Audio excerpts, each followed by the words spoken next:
So, very interesting topic in the Halachot of Lashon Hara when it comes to Shiddukhim, and it applies just as equally to people in terms of job interviews or candidacy for different things. So right now we're barreling down on the elections of 2016. What's the difference between speaking about something that someone did or didn't do and talking about someone's character, or, if you will, the likelihood that they are or aren't going to do something or behave a certain way?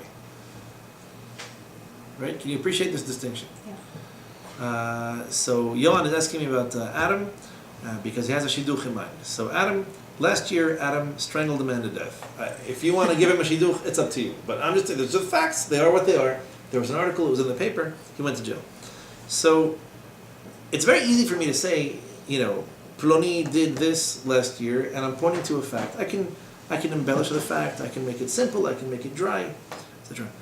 When you tell me what kind of personality type is he, or would he get along with someone, you're asking me for conjecture. You're asking me to speculate. You're saying, well, you've never seen him with this girl, but do you think this would be a good shidduch? This would be a good idea? Or for that matter, Emanuele, applying for this job or for that one, would he make a good accountant? Would he make a good secretary? It doesn't matter. It doesn't As soon as I get a visa application. So go back to you can fish. So the question would be not has he done this? That's a factual question. If he did it or he didn't, again, what he studied, what he didn't study, what he worked in, what he didn't work in. The question would be more, how would he be, or would he be suited for, or especially good or bad at something in particular. If he's Italian and involves organization, maybe not such a good idea.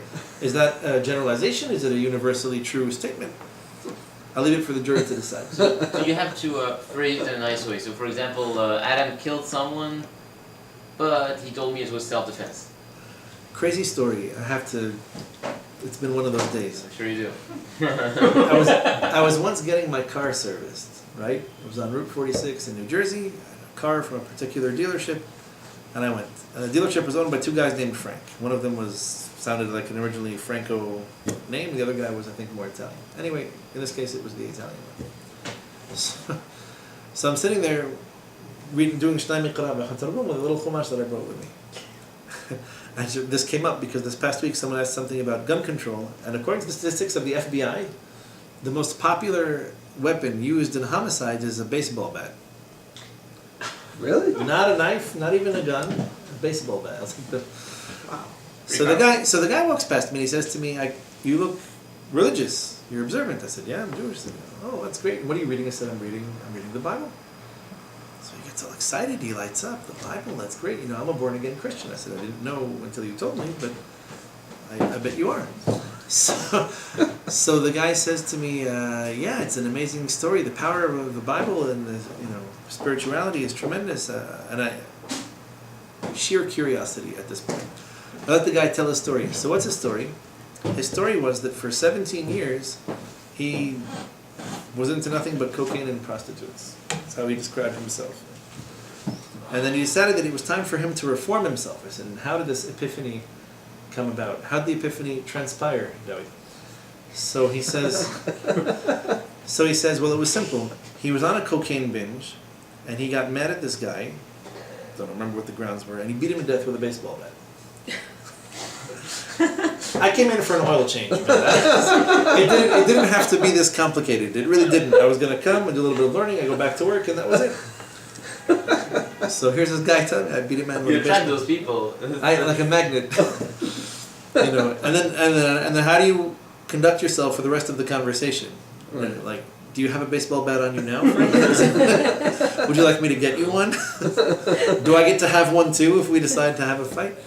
So, in terms of conjecture and fact. So he told me the story. It was a simple thing. I was living under the bridge on a pile of cocaine, and then I beat someone up, and I killed him. So there was a fact. The fact was, whatever happened, happened.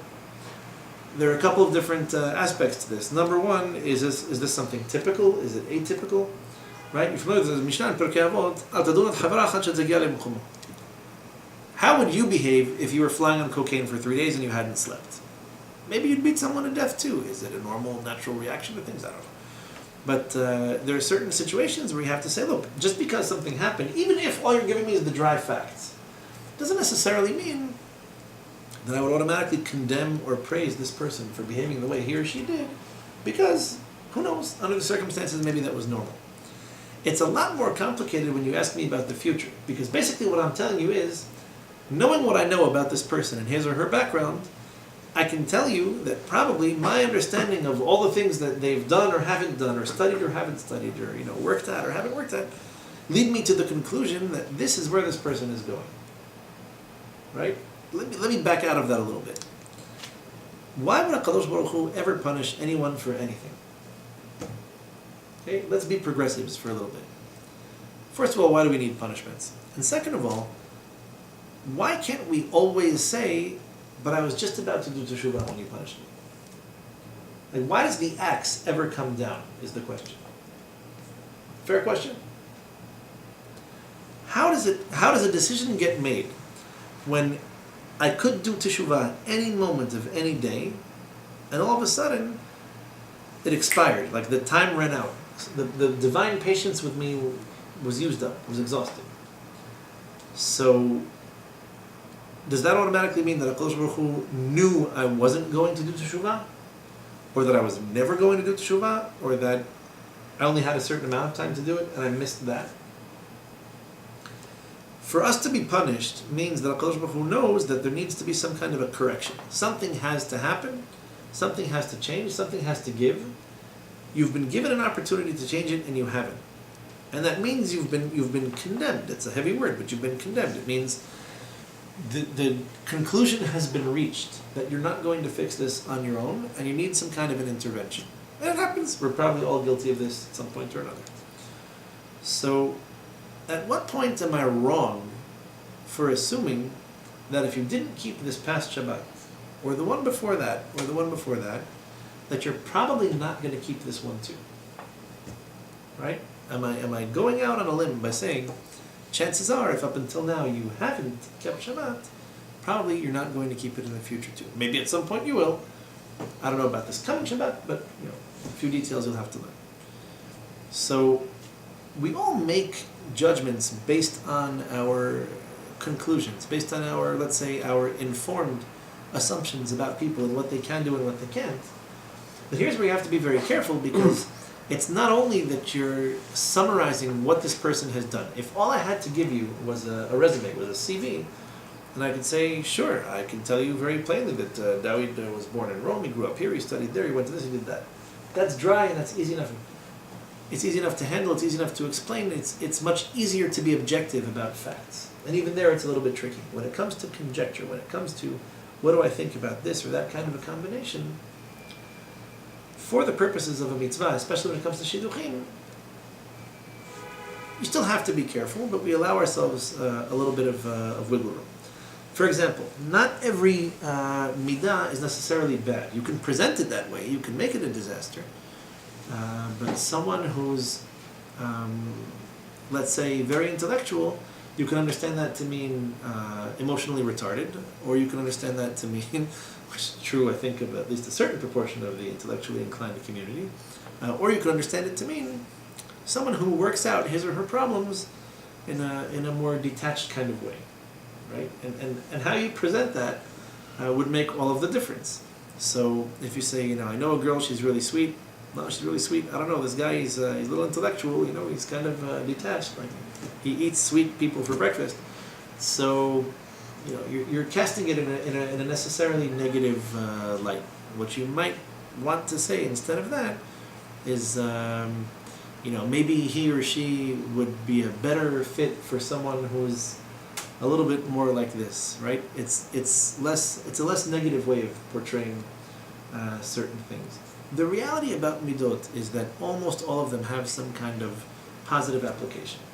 Just about every midah could be used in the right way, and it's a very redeeming concept, because at the end of the day it means that everyone has a shidduch for them, just maybe not this particular one. So someone who's maybe disorganized, right? You can train yourself to look at these things positively and say, if there's nothing else you can say about Yohan, he's spontaneous. He's the last guy in the world who feels bound by a schedule that someone else wrote and printed and made him sign. he's a little bit more, inspired by the feeling or the mood of a given time or encounter. You have a lot of practice. That requires a lot of practice. You have to be delicate when it comes to how you say these things, but you can put them in a positive light, and you can say, look, instead of telling you what Abigail is really bad at, I can say what she's good at. I can focus on the positive. By definition, there can't be. But it's a much less risky way of discussing somebody's capabilities or somebody's qualities by saying so. Would I be the world's best computer programmer? Probably not. Maybe instead of saying that I don't do numbers or that I hate computers, you can say no. Really a little bit more of a free thinker, someone who's got more of a penchant for creativity. The irony is that when you work, if you've been around Shiddukhim for long enough, you hear these things from a mile away and you know exactly what they're trying to tell you. How would you describe her? Is she physically, good looking? She has tremendous appeal. Yeah. She's very sweet. So is it Lashon Hara in the end? It depends on what you say and what you mean by it. And it also depends on how you say it. It could be that your inflection or your intonation is enough to give it all away when you say You say something. I asked you if she's pretty, you told me she's sweet. I got the point. Is there any difference if your intention is good? Like what you say is judged? When it comes to Lashon Hara, we're a little bit strict about things like that. The best advice I could give you would be not to just have good intentions, but to make them manifest in the way that you explain something. So yeah, but would it make a difference? Think hypothetically, I had a discussion this past Shabbat with somebody about a shidduch idea that I'd had for him for a while, and I thought about it. It wasn't something I just pulled out of a shopping bag.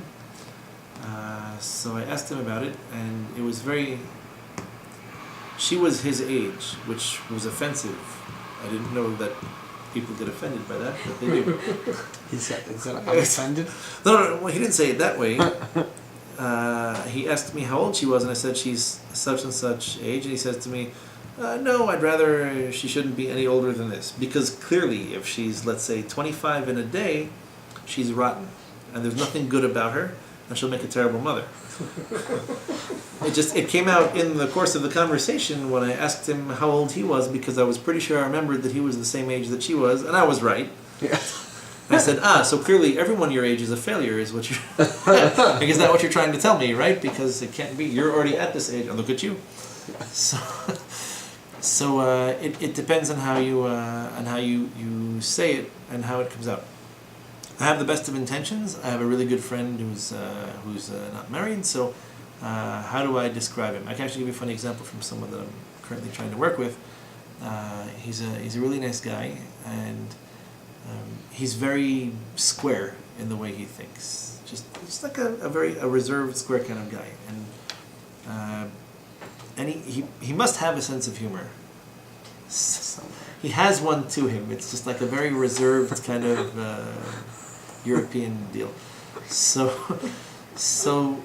if someone were to ask me if the guy has a sense of humor, relative to him and the culture in which he grew up, I think he believes he does. And would I describe him as the life of the party? Maybe not, but he's got his moments, and we've had a few.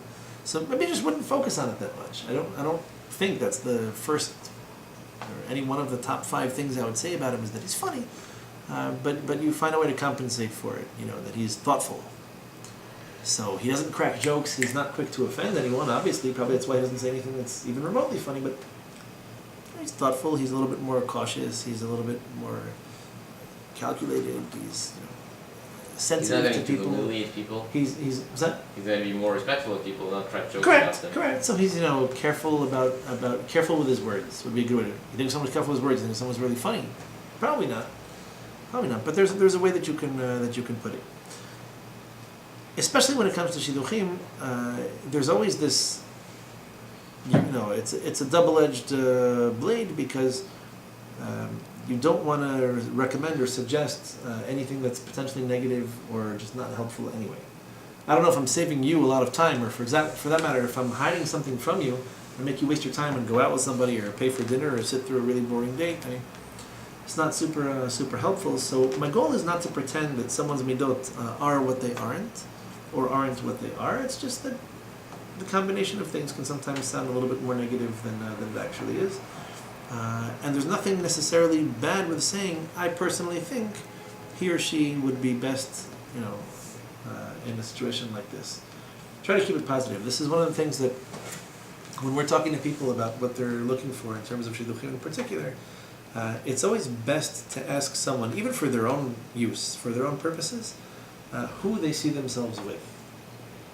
Very often, if left to their own devices, well, I don't want a guy who's, too religious or not religious enough. I don't want a guy who is too into his job, or a guy who doesn't care about what he does for a living. I want a guy but I don't want, doesn't really give me very much information. If you force someone to think in terms of positive, they actually think of real people. The guy that I would like to see myself with would look like this, or would, think like this, or would prioritize his life like this. And so it's much more helpful to say that. So I can say, ideally, this type of person would be good for this kind of a job. I think this type of person would be able to best express his or her creativity, or play to their strengths if they were in a position where this is what they got to do.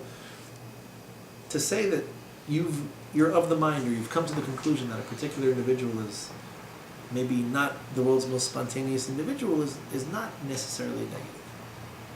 There is a way to say, I don't think this is a good shidduch. I don't think this is going to work out. But you don't want to do it in such a way that this person becomes a member of a blacklist somewhere. That's it. I'm never going to hear from them. So it's much more polite and tactful to say, I think that this person would be best, or ideally, if she had it her way, or if he, got to pick and choose, whatever, he would end up with this or end up with that. Or I don't know if this is necessarily playing to his or her strengths, if this is a good match that would bring out the best in both of them. But the key in this is, if nothing else, you remember, just try to focus on positivity. It's very easy to get into negative discussions when it comes to people's past and what you think they're capable of or what they're not. Think in terms of positive. It's a good person. Fundamentally, the neshama has potential. Everybody wants to do teshuvah and do the right thing. And in the right combination, I'm sure we can all perform better than we do. It's just sometimes easier to do when there's someone who's able to help direct you, or at least bring out the best in you, than it is when you have to go it alone. So, we'll pick it up here with God's help next week.